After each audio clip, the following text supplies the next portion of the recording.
السلام علیکم ورحمۃ اللہ وبرکاتہ۔ میں ہوں مفتی ابو طلحہ محی الدین اور آپ میرا یوٹیوب چینل دیکھ رہے ہیں۔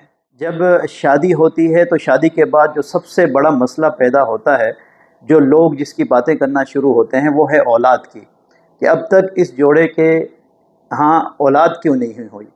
تو اس پر بہت سی ایشوز ایسے بھی باتوں میں ہم کر جاتے ہیں اس ایشوز پر، کہ وہ جو خاتون ہوتی ہیں گھر کی، وہ بہت سی وہ باتیں سن سن کر ڈپریشن میں جانے لگتی ہیں، کیونکہ مرد حضرات تو ایسے ہیں کہ وہ گھر پر کم رہتے ہیں، باہر جاتے ہیں اور اپنے بچوں کے لیے، اپنی اہل خانہ کے لیے روزگار کرتے ہیں، تو وہ لوگوں کی باتوں سے تھوڑا دور رہتے ہیں اور مصروفیت زیادہ رہتی ہے۔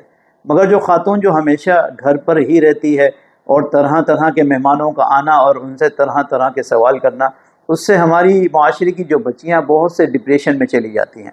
سب سے پہلے تو یہ بات یاد رکھیے کہ اولاد دینا یہ اللہ کی عطا ہے، اس پر کسی انسان کا 1% بھی کوئی کمال نہیں ہے کہ وہ کسی بھی طرح اس اولاد کو حاصل کر لے۔ یہ اللہ کے فضل سے، اللہ کے حکم سے، جس کو اللہ چاہتے ہیں اس کو اولاد سے نوازتے ہیں۔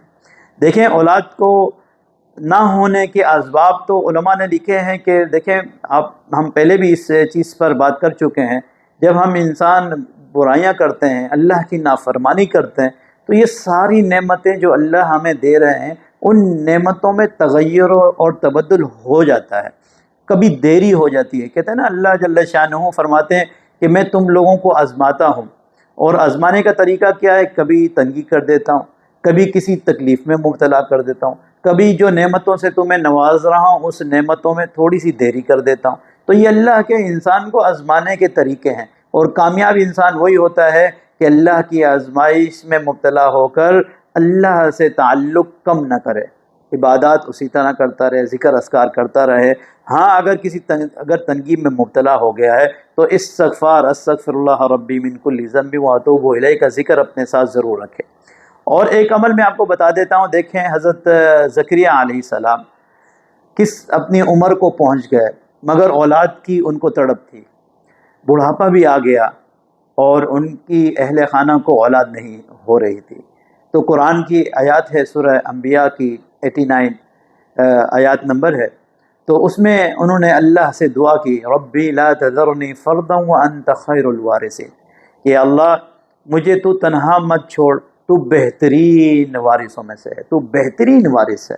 تو یہ جب انہوں نے دعا کی، اللہ نے اس دعا کو قبول کیا، اور بڑھاپے میں حضرت زکریا علیہ السلام کو حضرت یحییٰ جیسی اولاد سے نوازا، اور اللہ نے انہیں نیک اولاد سے نوازا۔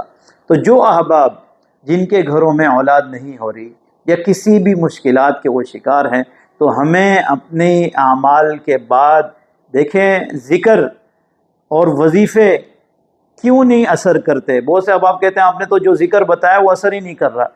اثر تب کرے گا جب آپ اللہ کی جو احکامات ہیں، اللہ کے احکامات کو پورا کر کے پھر اللہ سے دعا مانگیں، نمازوں کی پابندی کریں، نمازوں کی پابندی کے بعد اس ذکر کو اپنا معمول بنا لیں، اور وہ کیا ہے؟ ربی لا تذرنی فردا وانت خیر الوارثین۔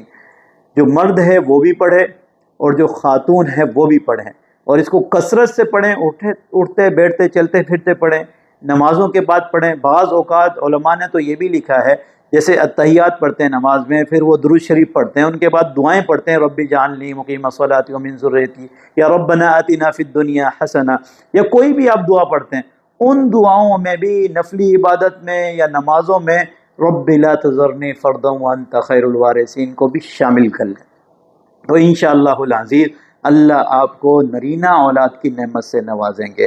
اور یہ جو وظیفہ ہے رب لا تذرنی فردا وانت خیر الوارثین، یہ اولاد کے لیے پڑھا جائے، اور نرینہ اولاد کے لیے لوگ بولتے ہیں کوئی وظیفہ اور دیا جائے، یہ نرینہ اولاد کے لیے بھی یہی وظیفہ ہے، کیونکہ وارث ہمیشہ آپ کی اولاد میں لڑکا ہی بنتا ہے۔ تو نرینہ اولاد کے لیے بھی یہی وظیفہ ہے، اور اولاد کے لیے بھی یہی وظیفہ ہے کہ ربی لا تذرنی فردا وانت خیر الوارثین کو کثرت سے اپنی دعاؤں میں شامل کر لیں۔ اللہ جل شانہ ہم سب کو صاحب اولاد بنائے اور ہماری اولاد کو مطیع اور فرما بردار بنائے۔ جزاک اللہ۔